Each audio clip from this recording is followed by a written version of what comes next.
tăng vải kan ngai mi chungan se kan dira pen pa mongte pa thamong som ding ji supriminin dan ku ben ben kan ding ben sang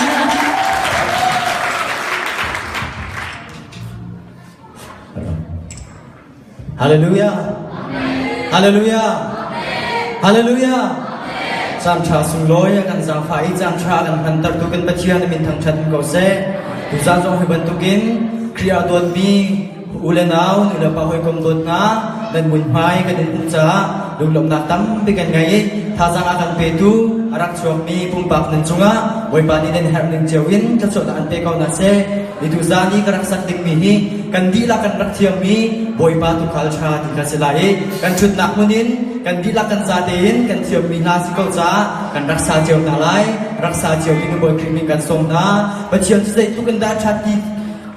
achati tu chu ni cha chong pa chiam ni akan ven nak le akan um pi nak thongin adam mi achol jang khau mi anum mi kan si tu ban tu khal ban tu bin akan deu sing zal tu chu kan pa chiam ne si kan pa chiam min tang chat ko se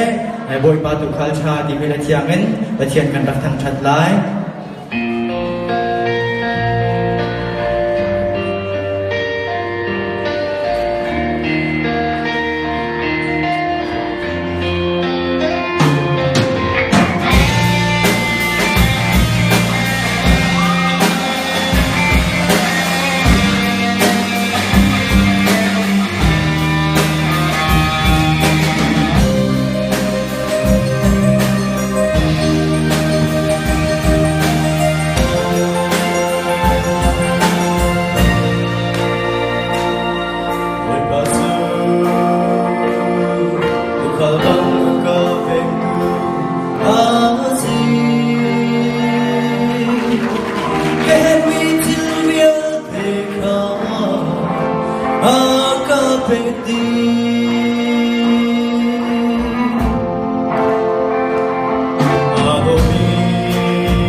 của chúa